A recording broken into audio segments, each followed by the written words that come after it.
ورحمة الله وبركاته. أعوذ بالله من الشيطان الرجيم. بسم الله الرحمن الرحيم. اللهم صل على سيدنا ونبينا وصفينا وحبيبنا مولانا محمد وعلى آله وأصحابه وبارك وسلم. আলহামদুলিল্লাহ, সমস্ত তারিফ ও প্রশংসা সেই মহান আল্লাহ তাআলার জন্য। তারপরে পরে আল্লাহ তাআলা যে নবীজির উসিলায় আমাদেরকে বিশ্ব জগতে পাঠিয়েছেন, সে নবীজির উপরে শত কোটি দরুদ ও সালাম বর্ষিত হোক। সকল বলেন আল্লাহুম্মা আমিন। সাল্লাল্লাহু আলাইহি ওয়াসাল্লাম। অন্যান্য নবী আলাইহিস সালাম গণেরা আমাদের নবীজির উম্মত হওয়ার জন্য দোয়া করেছিলেন। আমরা দোয়া না করলেও তিনি যে আমাদেরকে মেহেরবানি করে এ নবীজির উম্মত করে পাঠিয়েছেন, সেজন্য আল্লাহর কাছে শুকরিয়া আদায় করি। বলেন আলহামদুলিল্লাহ। আজকে হযরত নূহ আলাইহিস সালাম এর জীবনের দ্বিতীয় পর্ব শুরু করব। মধ্যস্থ উনুন,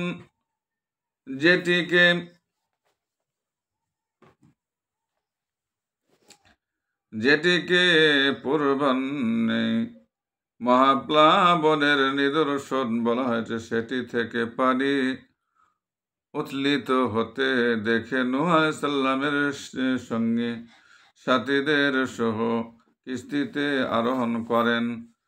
অপর বর্ণনা মতে নূহ আলাইহিস সালামের কিস্তি 3 স্তর বিশিষ্ট ছিল। প্রথম স্তর পক্ষীকুল, দ্বিতীয় স্তরে নূহ আলাইহিস সালাম এবং তার ঈমানদার সঙ্গী সাথীরা, আর তৃতীয় স্তরে চতুষ্পদ জন্তু সকল ছিল।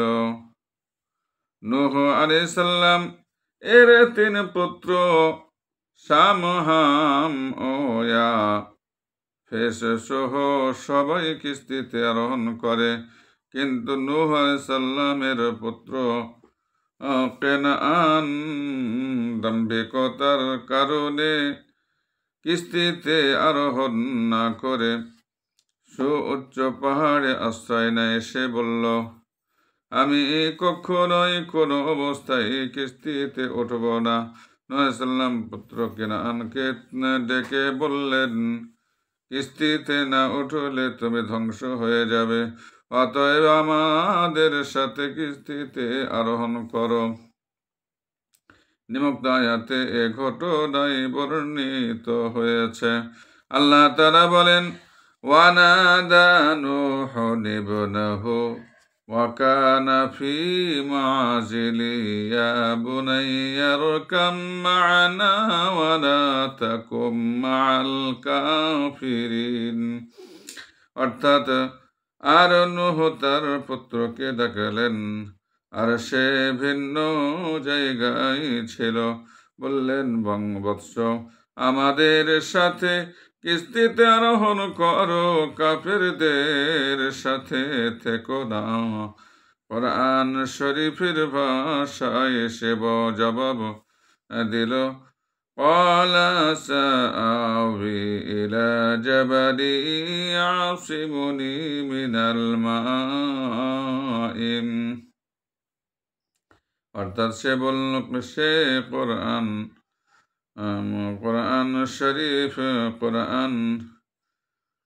অর্থাৎ সে কেনান বলল, আমি কোন পাহাড়ে আশ্রয় নেব, পাহাড় আমাকে পানি থেকে রক্ষা করবেন।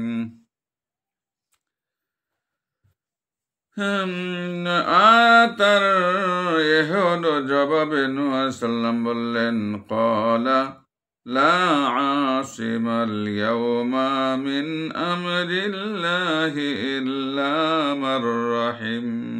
অর্থাৎ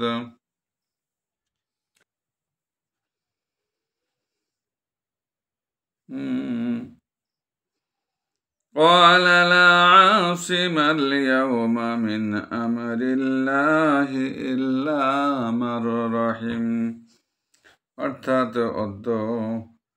আল্লাহর হুকুম হতে বাঁচার মতো কেউ নাই, তবে আল্লাহ যাকে রহম করেন। নূহ আলাইহিস সালাম পুত্র কেনানকে উদ্দেশ্য করে আরো বললেন, বৎস, আজ আর কেউই অবশিষ্ট থাকবে না। আল্লাহর আযাবে সবাই ডুবে মরবে। আল্লাহ যাকে রহমত করবেন কেবল সেই আল্লাহর আযাব থেকে রক্ষা পাবে, এবং এমন ব্যক্তি হবে মুমিন। দিনটি ছিল রজব মাসের 2য় তারিখ।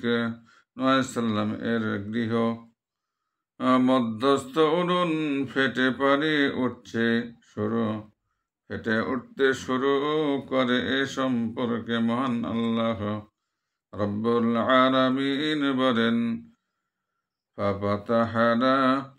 ففتحنا أبواب السماء بماء منهمر وفجرنا الأرض عيونا فالتقى الماء على أمر قد قدر। অর্থাৎ আর আমি অত্যাধিক বর্ষণশীল পানি দ্বারা আসমানের দ্বার উন্মুক্ত করে দিলাম, এবং তুমি ভূমি হতে ঝর্ণা ধারা প্রবাহিত করলাম। অতঃপর উভয় পানি একত্র হয়ে গেল এক সিদ্ধান্তকৃত কাজে। সূরা কামার আয়াত 11-12 পারা 27 11-12 আয়াত পারা 27। আসমান হতে গরম পানি বর্ষিত হলো, আর ভূমি ফেটে শীতল পানি উঠতে লাগলো। এমনকি পাহাড় চূড়ার ওপরে 40 গজ পানি হয়। নূহ পুত্র কেনান যে পাহাড়ে অবস্থান নিয়েছিল, পানি সর্বপ্রথম সে পাহাড়ে পৌঁছে। এ দেখে নূহ সাল্লাম এর অন্তর জগতে পিতৃবাৎসল্য জেগে ওঠে। তিনি মনে মনে যা ভাবলেন, কেনান তো পানির চাপে মারা পড়বে। তখন তিনি আসমানের প্রতি চেহারা উঠিয়ে নিবেদন করলেন, ইয়া রব, আপনি আমার সাথে ওয়াদা করেছিলেন আমার পরিজনকে ধ্বংস করবেন না। আমার ছেলে কেনান তো এক্ষুনি মারা পড়বে।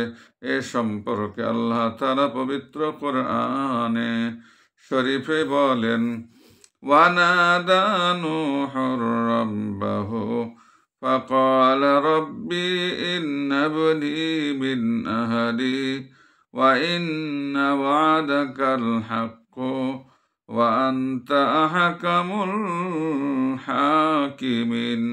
অর্থাৎ নূহ আপন রবকে ডেকে বললেন, ইয়া রব, আমার ছেলে তো আমার পরিজনের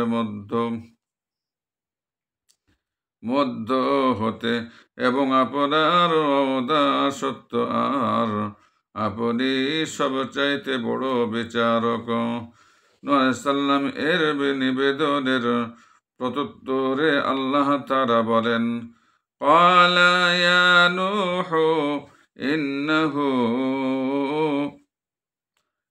ইন্নাহু লাইসা মিন আহলিকা ইন্নাহু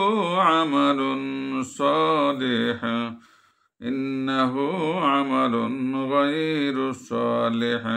আল্লাহ বলেন, হে নূহ, সে আপনার পরিজনের মধ্য হতে নয়, সে অসৎ কর্মপরায়ণ। এসব কথাবার্তা অবস্থায় ঢেউ এসে কেনানকে ধ্বংস করে দেয়।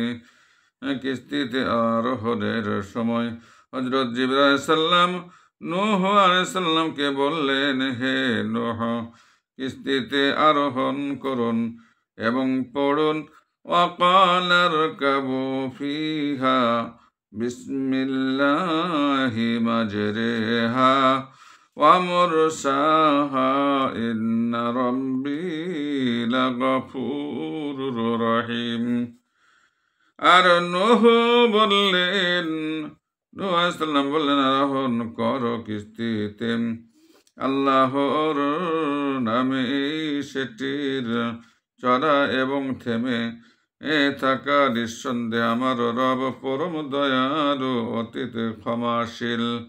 সূরা হুদ আয়াত 41-42 পারা 12।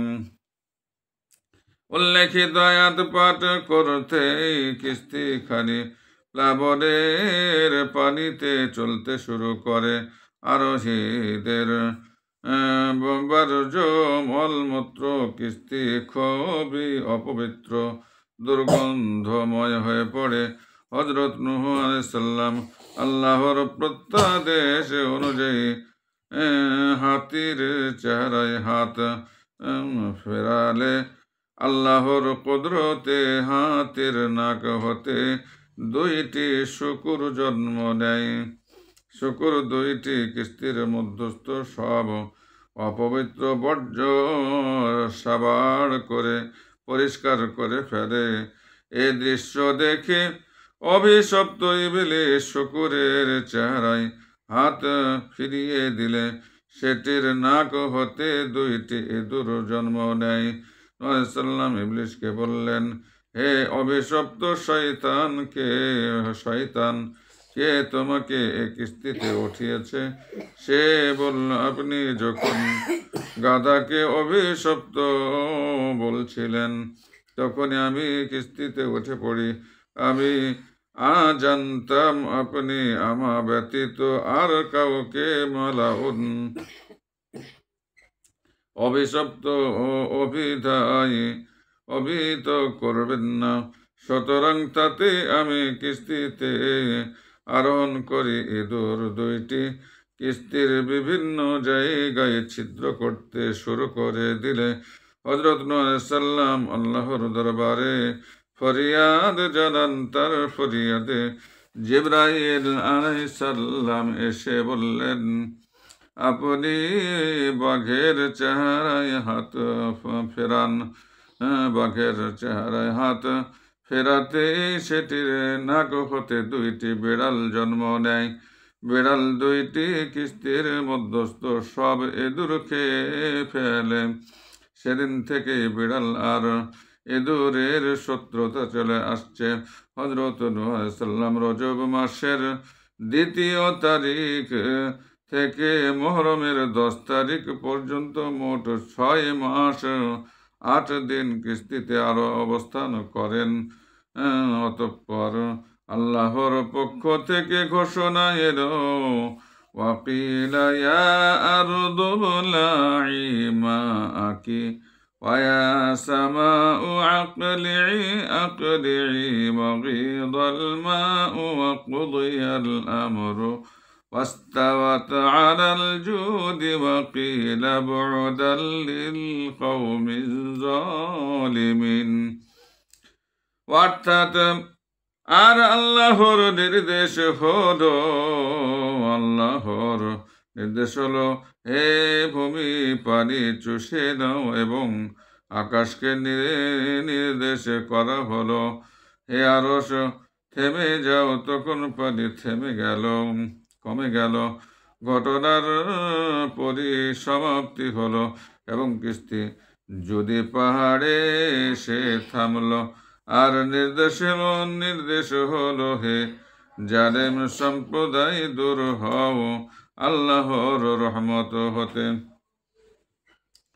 40 দিন পর্যন্ত এক নাগাড়ে আসমান হতে পানি বর্ষিত হতে এবং ভূমি হতে উঠতে থাকে। 6 মাসে পাহাড়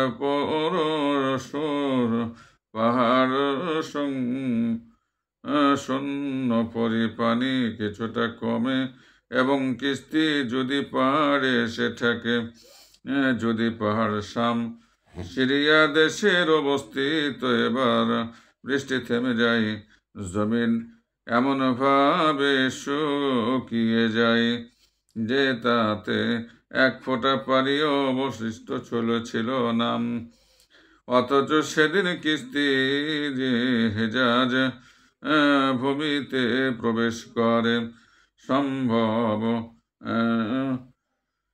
70 বার বাইতুল্লাহ শরীফের তওয়াব করে শাম দেশে ফিরে গিয়ে যদি পাহাড় পরে অবস্থান করতে থাকে, যেখানে যেখানে পাহাড় ছিল বর্ষণ থেমে যাওয়াই পানি কমে সবগুলো দেখা যেতে লাগলো।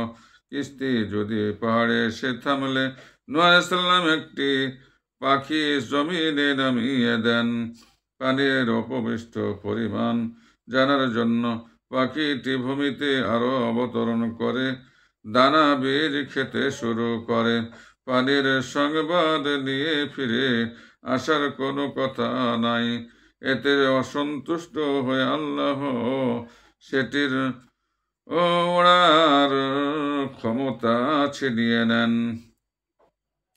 অতঃপর হযরত নূহ আলাইহিস সালাম পানির সংবাদ আনতে কবুতরকে পাঠান। সেটি জমিনের আকাশে একাংশে গিয়ে বসে এবং নিজের পায়ে লাল রং মেখে কিস্তিতে ফিরে আসে।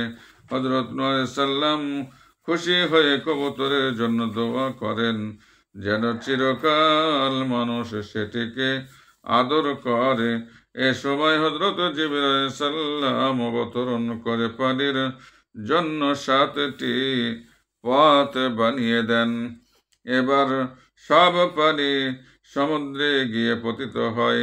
যা কিছু অবশিষ্ট থাকে সেগুলো ভূমি শুষে দেয়।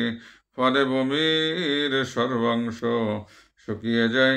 নূহ আলাইহিস সালাম কিস্তি থেকে বের হয়ে পান কৌড়িকে জমিনে পাঠান। পানি না থাকায় সেটি জমিনে অবস্থান করতে না পেরে ফিরে আসে। নূহ আলাইহিস সালাম এ জীবনে জীবের জন্য দোয়া করেন। এবার কিস্তিতে অবস্থানরত তার সঙ্গী সাথীদেরকে জমিনে অবতরণ করান। এ সময় আল্লাহর নির্দেশ হলো, হে নূহ আলাইহিস সালাম, যত বীজ এবং বৃক্ষমূল আছে সব জমিনে ছিটিয়ে দিন। তাই করা হলো। সর্বপ্রকার গাছগাছালি এবং ফলাদির বীজ এবং শিকড়ি ছিল, কিন্তু সে সবের মধ্যে আঙ্গুর গাছের বীজ বা শিকড় কোনোটাই ছিল না। হযরত নূহ আলাইহিস সালাম আঙ্গুর বীজ এবং বা বৃক্ষমূল কোনোটাই না পেয়ে আল্লাহর দরবারে দোয়া করলে বলা হলো, অভিশপ্ত ইবলিস আঙ্গুর গাছের মূল চুরি করেছেন। ইবলিসকে বলা হলো, আঙ্গুর গাছের মূল এনে দাও। সে তা করতে অস্বীকৃত হয়। নূহ আলাইহিস সালাম বললেন, আল্লাহ তাআলা আমাকে অবহিত করেছেন তুই আঙ্গুর গাছের মূল চুরি করেছিস।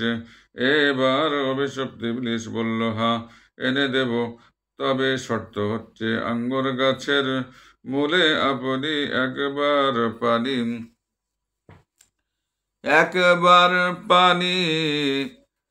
দেবেন আর আমি দেব 3 বার। ইসলাম তার এ দাবি মেনে নিলে সে আঙ্গুর গাছের মূল এনে দেয় এবং তিনি সেটি ভূমিতে বপন করেন। পূর্ব কথিত শর্ত মোতাবেক নূহ আলাইহিস সালাম একবার আর অভিশপ্ত শয়তান 3 বার পানি সিঞ্চন করে। ইবলিস তার 3 বার শিয়াল, বাঘ এবং শূকর মেরে সেগুলোর রক্ত এনে আঙ্গুর গাছের মূলে ঢেলে দেয়। আঙ্গুর যে মিঠা তা নূহ আলাইহিস সালাম এর পানি দেওয়ার কারো কল্যাণে, আর আঙ্গুর থেকে যা যে মদ তৈরি হয় তা অভিশপ্ত ইবলিসের অপকর্মের অপফল। তাই মদ্যপের মেজাজ প্রথম শিয়ালের, পরে বাঘের এবং সর্বশেষে শূকরের রূপ ধারণ করে। কেনরা মদ্যপান জনিত নেশার অবস্থায় কাউকে দেখে না, কিছু বোঝে না, শুনে না, আর এটা সর্বজন স্বীকৃত মূলনীতি যে প্রত্যেক বস্তুর মাঝে সেটার বলের প্রভাব প্রতিক্রিয়া থাকে। তাই প্রবাদ আছে, সর্ববস্তু তার মূলের দিকে ফিরে যায়, আর এটা অভিশপ্ত শয়তানের কুকর্মেরই ফল। এবার ইবলিস হযরত নূহ আলাইহিস সালামকে উদ্দেশ্য করে বলল, হে শাইখুল আম্বিয়া, নবী কুলের শ্রদ্ধেয়, আমার ওপর আপনার অনেক দয়া করুণা রয়েছে, তাই আপনি আমার নিকট হতে কিছু একটা কামনা করুন। নূহ আলাইহিস সালাম বললেন, হে অভিশপ্ত ইবলিস, তুমি আমার কোনো গুনাহে খুশি হয়েছ? ইবলিস বলল, আপনি তো কোনো গুনাহ করেন নাই, আপনি আল্লাহর দরবারে বদদোয়া করে হাজারো কাফেরকে ধ্বংস করিয়েছেন। তারা চিরকাল জাহান্নামে আমার সাথী হয়ে অবস্থান করবে।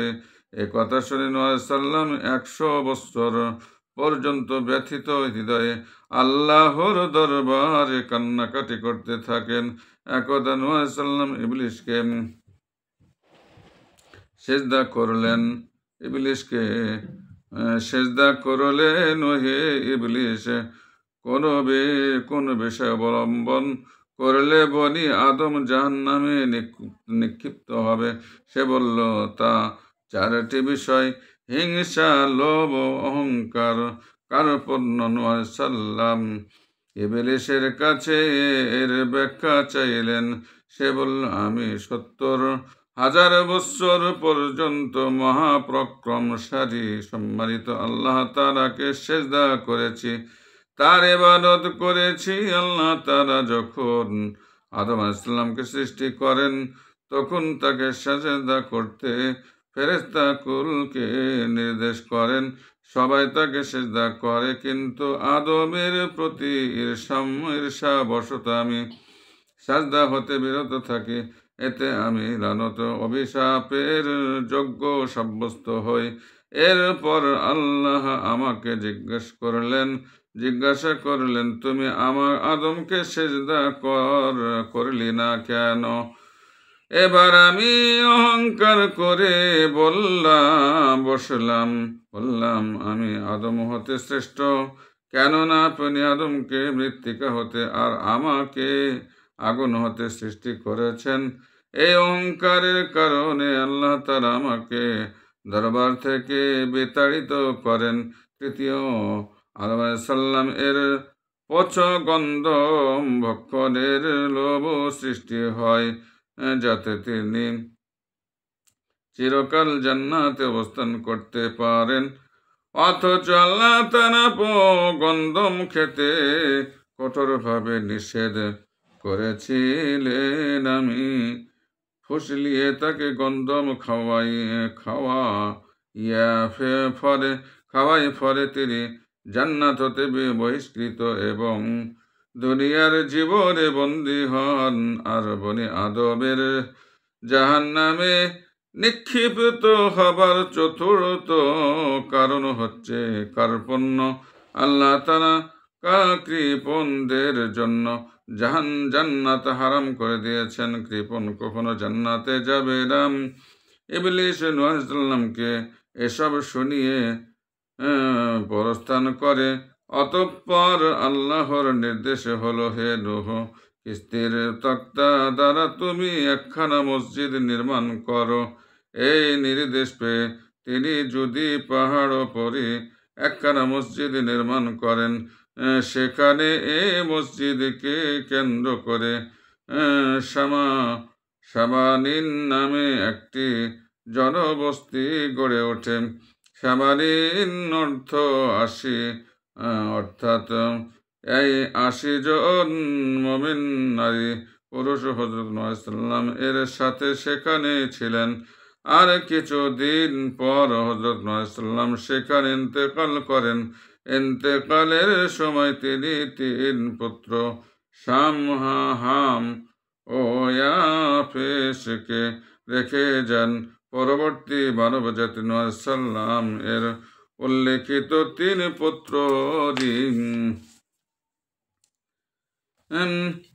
বংশধর আরব ও অনারব এলাকার অধিবাসীরা শামের ভারত ও হাবশাবাসী হামের ও এবং তুর্কিরা ইয়াফেসের বংশধর। কথিত আছে একদিন হযরত মুহাম্মদ সাল্লাল্লাহু আলাইহি ওয়াসাল্লাম নিদ্রিত ছিলেন, এ অবস্থায় বাতাসে কাপড় সরিয়ে ফেললে তার সতর প্রকাশ হয়ে পড়ে। দৃশ্য দেখে হাম হেসে লুকিয়ে যায়। সামের দৃষ্টি পড়লে সে তার গায়ের ওপর একখানা কাপড় ছড়িয়ে দেয়। মুহাম্মদ সাল্লাল্লাহু শামের জন্য কল্যাণের দোয়া করেন। পরে সব নবী রাসূল তার বংশ ধারাতেই জন্ম নেয়। পক্ষান্তরে হামকে বদদোয়া করেন, ফলে তার মুখমণ্ডল কালো হয়ে যায় এবং তার পরবর্তী বংশধর ও কালোই জন্ম গ্রহণ করে। বর্ণিত আছে হযরত মুহাম্মদ সাল্লাল্লাহু আলাইহি ওয়াসাল্লাম ১৪০০ বৎসর আয়ুষ্কাল পেয়েছিলেন। আরেক বর্ণনায় ১,০০০ বৎসর এর কথা বলা হয়েছে। তৃতীয় এক বর্ণনায় ৯৫০ বৎসরের কথা বলা হয়েছে। আর এটাই বিশুদ্ধ নূহ আলাইহিস সালাম এই অস্থায়ী জগৎ থেকে চিরস্থায়ী জগতে পদার্পণ করলে ফেরেশতাকুল তাকে জিজ্ঞাসা করলেন, হে নূহ আলাইহিস সালাম, আপনি দুনিয়াটাকে কেমন পেয়েছেন? তিনি বললেন, আমার মনে হয়েছে যে যেন এক দরজা দিয়ে প্রবেশ করে অন্য দরজা দিয়ে বের হয়ে এসেছি। মুহাম্মদ সাল্লাল্লাহু আলাইহি ওয়াসাল্লাম এর ইন্তেকাল পরবর্তীকালে নূহ পুত্র শামের বংশধরদের কিছু কুফায়, কিছু ইয়ামানে, কিছু হেজাজে, কিছু শাম দেশে এবং কিছু পাশ্চাত্যে গিয়ে বসবাস করতে শুরু করে। হামের বংশধররা হিন্দুস্তানে এসে নগর বন্দর গড়ে তোলেন।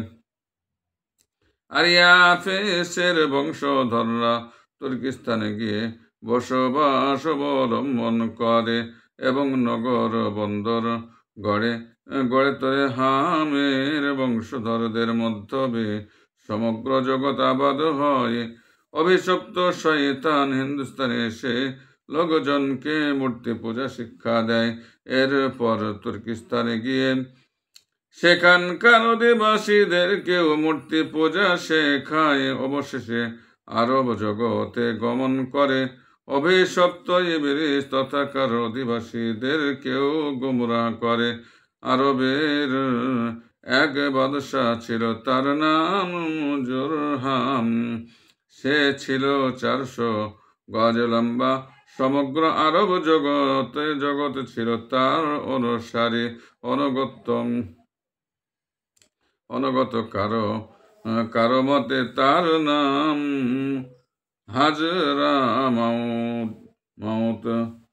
হাজরামাউত। সে তথাই গৃহাদি, বাগিচা এবং নহর ইত্যাদি বানিয়েছিল। শক্তিমত্তা এবং বীরত্বে আরব জাহানে তার সমকক্ষ আর কেউ ছিল না। এতে সে নিজেই নিজের উদাহরণ। মহাপ্লাবনের পর দীর্ঘ ৭০০ বৎসর অতিবাহিত হয়ে যাওয়ার পরও আরবে বসবাসরত নূহ আলাইহিস সালামের এর অধস্তন বংশধরদের কেউ মৃত্যুবরণ করে নাই। তারা সবাই বিস্মৃত হয়ে বসেছিল। পৃথিবী তাদের দ্বারা আবাদ ছিল। পৃথিবী তাদের দ্বারা আবাদ ছিল, তাদের সবাই ছিল মূর্খ। একদিন শয়তান এই জাহেল সম্প্রদায়কে জিজ্ঞাসা করলো, তোমরা কার পূজা করো? তারা উত্তর করলো, আমরাই জানি না কার পূজা করছি। শয়তান বলল, তোমাদের বাপ দাদা কার পূজা করতো তা আমি তোমাদেরকে বাতলে দেব। বলে সে জাহেল মূর্খ সম্প্রদায়ের কয়েকজনকে নিয়ে হিন্দুস্তানে আসে এবং তাদেরকে হিন্দুস্তানে প্রচলিত মূর্তি পূজা শেখায়। তারা এখান থেকে 5টি মূর্তি প্রতিমা সঙ্গে করে নিজেদের দেশে নিয়ে যায়। কোরআন শরীফে তাদের মূর্তি পূজার অবস্থা বর্ণনায় বলছে, وقالوا لا تذرن آلهتكم ولا تفرون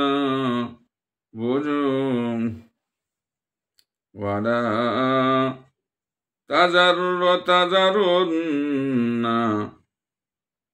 ودا ولا سواعا ولا يغوث ويعوق ونسرا। অর্থাৎ আর যারা বলেছিল তোমরা তোমাদের উপাস্য ওদেরকে পরিত্যাগ করো না, আর না ওয়াদ সুয়া ইয়াগুস ইয়ামুক ও না নসর ঠাকুরকে। ইবলিশের এই প্রতারণা জালে বন্দী হয়ে তাদের সকলেই উল্লিখিত দেব মূর্তিগুলোর পূজা করতে শুরু করে। ফলত সমগ্র জগতে মূর্তি পূজারিতে ভরে যায়। যাক, আজকে এখানে শেষ করলাম। নূহ সাল্লামের জীবনে এখানে শেষ হলো। আমাদের দোয়া করবেন, আমি আপনাদের জন্য দোয়া চাই। আসসালামু আলাইকুম ওয়া রাহমাতুল্লাহি ওয়া বারাকাতুহু।